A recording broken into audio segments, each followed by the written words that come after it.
Hey pals, welcome back to a new video. Today we'll be discussing hierarchical state machines. This is a follow-on from the previous video, so if you haven't seen that, I'll lead you to it. Otherwise, let's get straight into it. So, in this video, we will be covering hierarchical state machines. These are really good for enemies, NPCs, and bosses, as well as more complex player characters.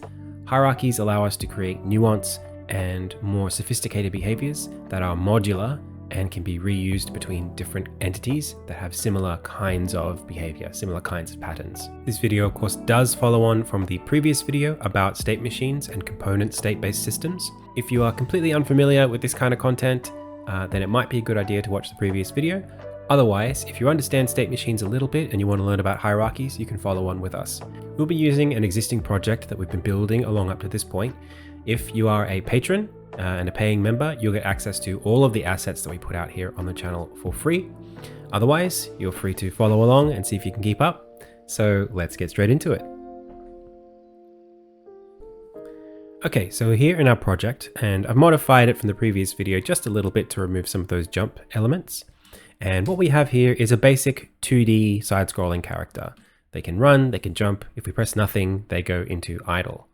This project is set up like you would expect someone who was just sort of starting their game development journey to do, and the player character reflects that. So we started with just a rigid body and a collider, and we've been building up one script for most of the logic for how that thing actually moves and functions. In the previous video, we decided to elevate that a little bit by breaking things out into different state components. So some of the behavior around when to play specific animations is handled inside of states, which are components that live under the hierarchy of the character.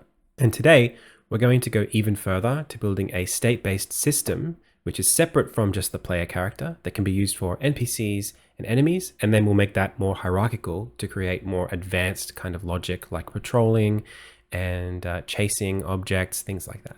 So as I mentioned, our player movement script is kind of overloaded for what it's supposed to do, even though it's well written. We have a lot of different references to our states. We have references to the animator, rigid body, stuff like that. We have some variables for acceleration, X speed, that kind of stuff. And then most of the code is related to selecting states, as well as getting the inputs and deciding how to move the character based on the inputs that we've given it, as well as determining whether or not we're on the ground.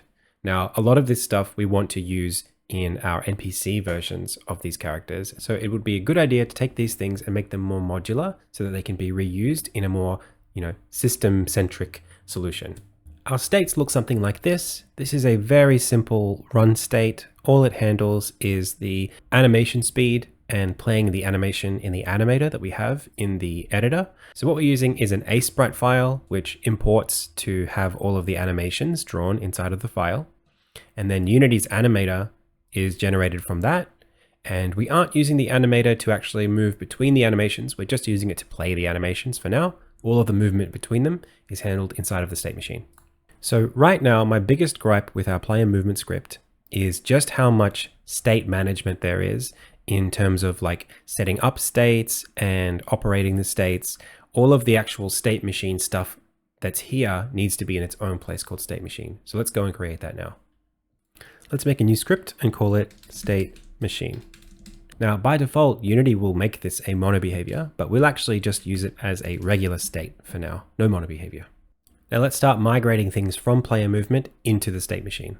So the first thing we'll take is our state, which we'll make public in this case. And then we'll take this code where we try to initialize a new state after selecting an old state, and we will remove that, as well as this code here, and we'll replace it with a function that looks like this called set. What set does is basically takes a new state and then compares it to the current state. If they're different, or if the Boolean force reset was set to true, we will go through that initialization process where we'll close the existing state, set the existing state to the new state, and then initialize and enter the new state. Now let's go back to player movement and fix all of these errors. The first thing we'll do is define a state machine called machine. Then we'll initialize the state machine. And then rather than say state equals idle state, we simply say set idle state. Here we refer to our machine.state.do. And now again, we do the same thing we did previously. We say machine.set rather than state equals. Nice. This should all still work. We haven't added any functionality. We've just separated the functionality of a state machine out from player movement so that now other things can have state machines too. Let's continue this process of taking things out of player movement that deserve to be their own thing. One thing that bothers me quite a bit about our current implementation is the fact that the player movement script is responsible for instantiating all of our states and setting them up with references to the rigid body, the animator, and anything else like that. What I'd like to do for all of my entities is create a central place for that entity where those things are kept that all states have access to. This Blackboard style centralization is something that I like to call the state machine core. Every single entity that uses a state machine will have this core or inherit from the core, and this will be the case for NPCs, players, and enemies as well. Let's create a new script called core. So the core is an abstract class that will inherit from monobehavior. What that means is that we use core as a template, and we make sure that other things inherit from core. Now let's take some of those boilerplate objects that we expect every player and enemy to have, such as the rigid body, and put them in here. In our state class, we have references to a body, an animator, and an input. So let's go put those in the core. We'll make them public for now. And now, rather than player movement having a reference to the state machine, it'll be the core that has the state machine. Finally, rather than calling setup for each of these, let's create a new function called setup instances. This is one of those areas where I actually think it's okay to use get component in children. So this is typically not a great thing to use inside of the runtime aspects of your code. Searching through the hierarchy of an object is quite costly, but since we're going to be calling this exactly once in the lifecycle of the game object, I think it's okay to do it here. What this does is instantiates our state machine and then goes and finds every single state that lives on the game object hierarchy of our character. And every state that it finds, it sets its core to this. So now every state will have a reference to the thing at the very top of the state machine tree called the core.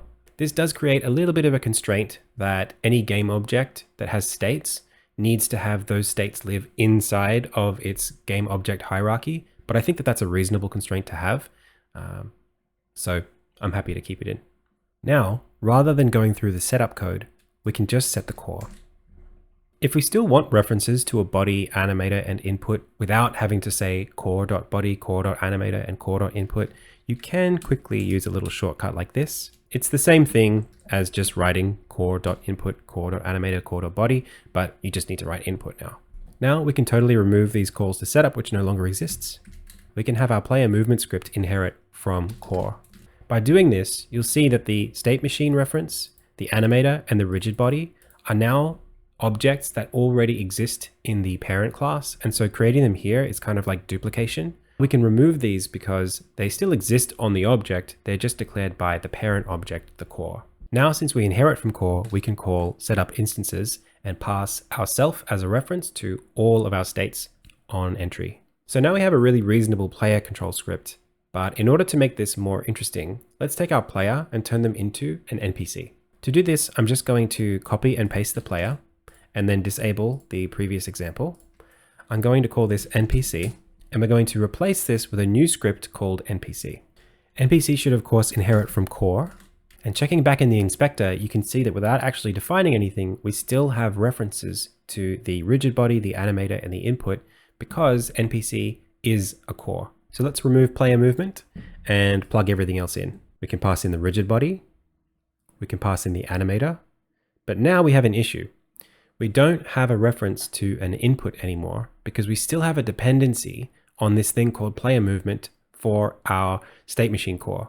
This is something that we don't want. Not every state machine, not every entity is a player movement or requires player movement, but we still have this thing that we need because we've got states that require player movement's input reference in order to determine what they should be doing. So we still have some work to do to go back to player movement and figure out how we can separate that even further into things that no longer need to be attached to player movement and can be reused in other things like enemies and NPCs. The fastest way to find out what it is that's going to break is to simply remove input from core.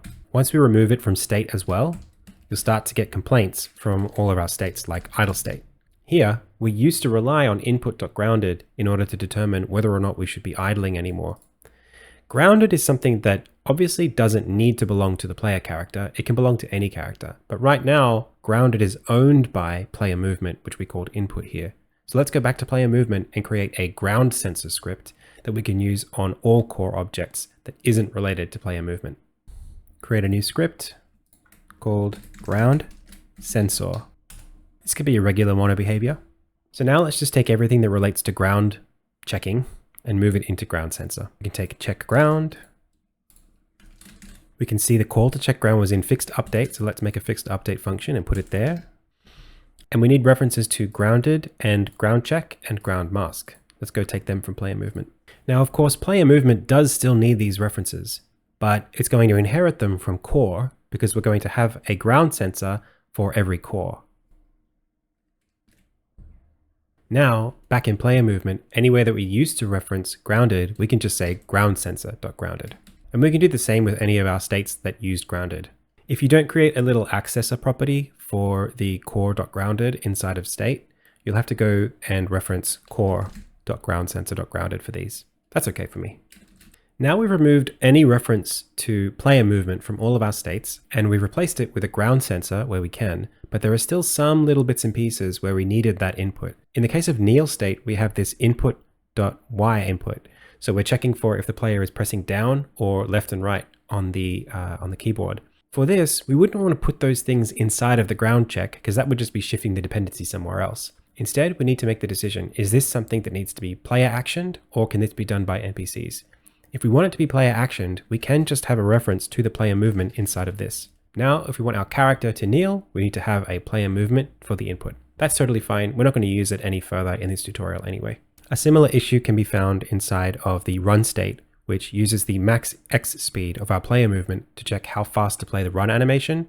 In this case, I'm happy to just make this a public float called max X speed. We can remove input altogether, and then we can have multiple different run states and set their max X speed per instance to determine how fast the thing should be running. Assuming everything compiles well for you and you have no errors, now you can add a new ground sensor to your NPC script and place it inside of the ground sensor check. You'll need to reassign the different things like the ground check collider. That should still be there, so you can just drag it in and then set ground as the collider. Now we have an empty NPC that doesn't rely on player movement whatsoever. It has its own state machine core, its own state machine. It's got lots of different states. It just doesn't have any logic to choose between them. So now is where we can start working on hierarchies. In our player behavior state machine, the root node, the player behavior script, chooses between one of a number of animations to be playing based on what the player is doing. Choosing what animation we're playing is kind of like the base question of what a state machine can do. For our NPC behavior, choosing an animation is something that we can do, but we have to know what strategy we're trying to do in order to determine what animation to play. So we can choose between idle and walk when we are patrolling. We can choose between looking left and looking right when we are searching. But what gets to choose whether we are patrolling or searching?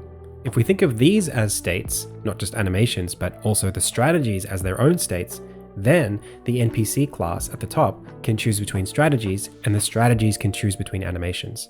Now, rather than having just one layer of state machine, we have a state machine tree. The only difference between this example and the previous example is the idea that states can have their own states. This is the basis of a hierarchical state machine. So let's do it.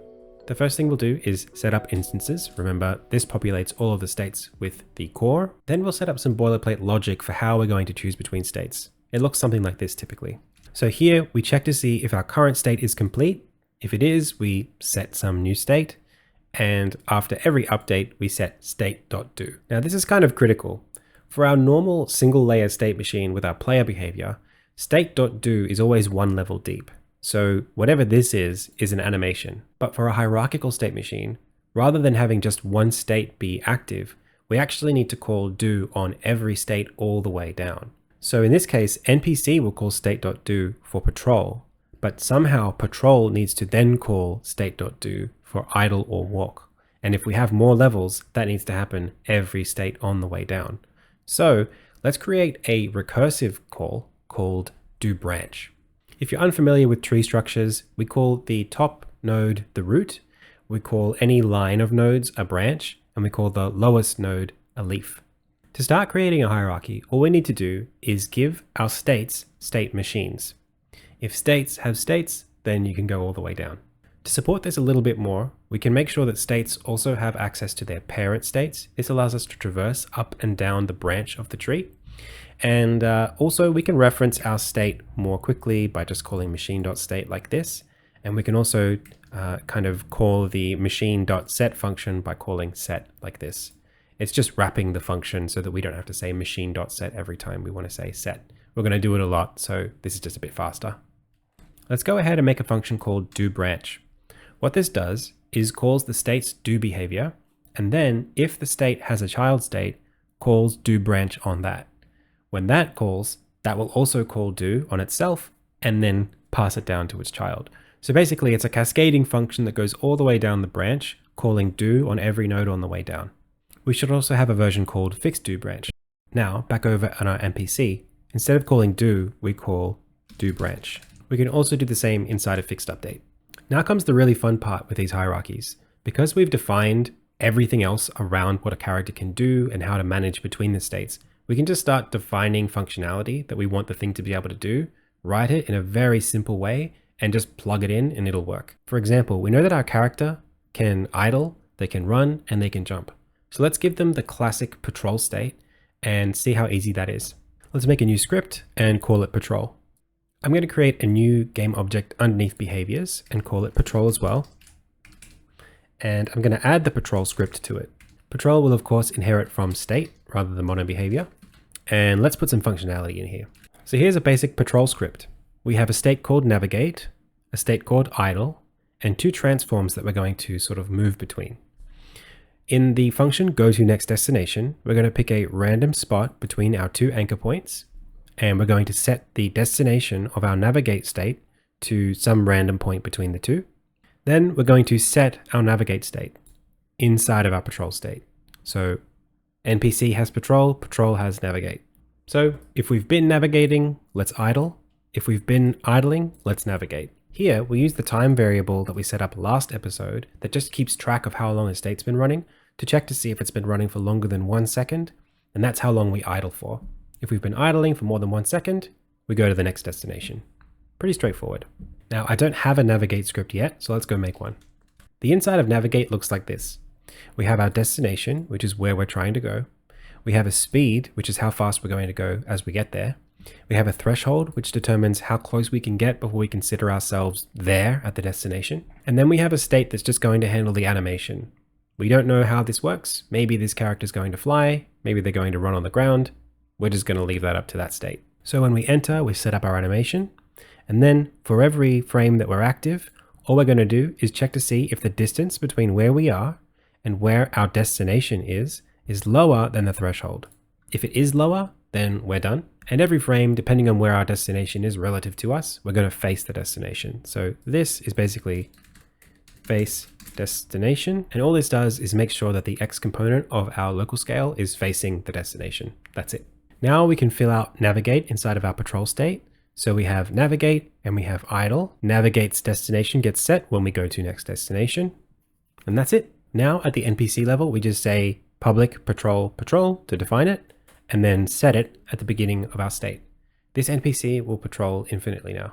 Looking back at the inspector, we can see that for patrol state, we just need to plug in the navigate, idle, and the two transform anchors for the destinations. So navigate, we can create a new navigate. Here we set the speed as, let's just say 1. The threshold is 0.1, that's fine. And let's just plug the run in to the animation. Let's go ahead and make a new idle, or just drag in the idle that we already have. So that's easy. Plug in the navigate, and now we just need 2 more transforms for the patrol points. I'm just going to go to game object, 2D, sprites, and circle. Make these like 0.05, just so that we can see them. Place them near the floor, and just pass them into the patrol. Make sure that they don't live on the player's game object, or they'll move with them. So just place them here, and we'll call it patrol anchor 1, patrol anchor 2. Now just pass them in. Finally, we just need to give our NPC the patrol. Just a couple of little things. We need to make sure that we instantiate the machine for every state, and we can do that inside of setCore. We can just say machine equals new state machine. Let's make the parent a state machine and pass in the reference to that state machine when we initialize a state. And there you have it. Our character will wait 1 second and then pick a new random spot and then run to the spot. Pretty cool. An alternative way to write the random destinations is to toggle between transform 1 and transform 2 as the destination, like this, which says if we're already going to anchor position 1, go to anchor position 2. Now we can cycle nicely between the 2 points. So that's pretty straightforward, but let's make things a little bit more complex. The system can do more than this. Let's make a new behavior where if the NPC sees a soul in the level, it'll run over and pick up the soul. Let's make a new game object called collect and add a new script called collect to it. Let's make it inherit from state. Let's just say we want the character to check for any souls in the vicinity. If you find one, run over to it. Then maybe idle for 1 second afterward, then complete. Pretty simple pseudocode. I think we can do that. So we're going to need a navigate. That's how we're going to do the running over. We're going to need an idle. We're going to need a public transform called target. That's going to be what we run towards. And then maybe a function that returns a transform called check for target. For now, let's just pass a transform into the inspector and then just return that. Let's create a function called close enough, where we pass in a target position and we say if that distance is less than some collect radius, then we're close enough to collect the object. Then just create a collect radius as a public float. Now inside of our do function, we can write something like this, where we say if we're navigating and we're close enough, go to idle and then return. Otherwise, if we're navigating and we're not close enough, reset the destination just in case the target's moved and then move towards the target. Otherwise, if we're idling and time is greater than 1, then we're done. Back over in the inspector, we can see that we've got navigate and idle. Let's pass idle in for now. And we can pass in navigate as well from the patrol state. Let's put the collect radius as 0.1. Here from the game that I made back in Ludum Dare, I have my little soul object. So I'm just going to drag that directly into my project and grab the animator from it. Now I can pass the soul as the target for our collect state, and the enemy will know to target that. We know that the collection state will break out after it idles for 1 second. So just to make sure that we can see that happening, let's set the soul's game object to false when the enemy gets close enough to collect it. On entry for collect, we can make sure that we're setting navigate and give it a destination for our target. Since our character doesn't have any friction, we'll have to set our velocity to 0 when we hit idle. Finally, back over at our NPC, we just need to set up how we're going to collect. And here we'll say if the state is collect, then we'll set patrol. Otherwise, we'll set collect. Let's make sure the first state is collect. So now we can collect the soul and then we can go on patrolling. Now let's give collect some kind of field of vision. It'll only run after the soul if it's close enough to see it. Maybe we'll say public float vision equals 1. Now inside of our check for target, we can check to see if the target that we've given has a distance less than the vision. If it's within the vision, we'll return the target. Otherwise, we'll return null. And maybe for now, we'll make a little list of lots of different souls that it can go find. Then inside of check for target, we can check through all the souls. Let's go ahead and go back to patrol as our default state for the NPC. If we ever find a target, we can pivot over to collect. Let's make sure that we return if we find something, and also make sure that the game object is active. Now, let's see what happens. By default, the character will patrol between the 2 points that we defined. If we bring a soul into the vicinity, he'll run over, he'll collect it, and then he'll return back to patrolling once he's done. Let's give him a few. You ready?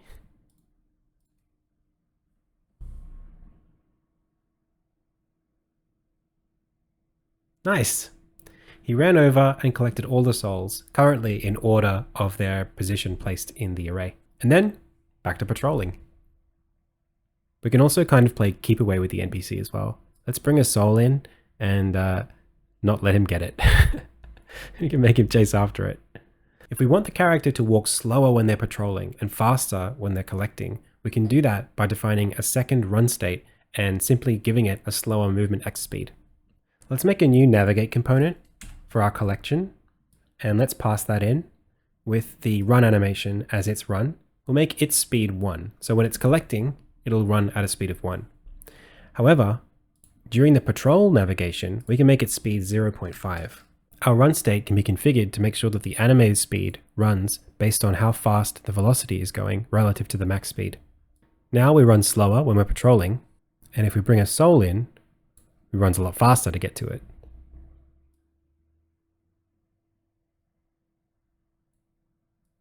There you go. Let's go ahead and make a new function inside of collect called inVision, and we'll put a position there. Then here, we'll check the soul position like this. Then finally, maybe we can make it give up if it's too far away. So now we can set idle if we lose vision, and if we've been in idle for over a second, then we can simply return back to patrolling. Let's make this 2 seconds, just to make the pain of losing the collection object a little bit harder. So here we are patrolling. If we bring the soul in, he'll run after it. If we take it away, he waits for 2 seconds and then goes back. Poor guy. Typically for my games, it doesn't go as smoothly as this, and I'm constantly finding little ways that states kind of like toggle in and out of themselves. There's lots of ways this can go wrong if you don't set things up correctly. So what I usually do is make my own inspectors, but there's also a very cheap, fast way of kind of debugging this, where we can just print out all of the current state above the character's head. So let's go do that.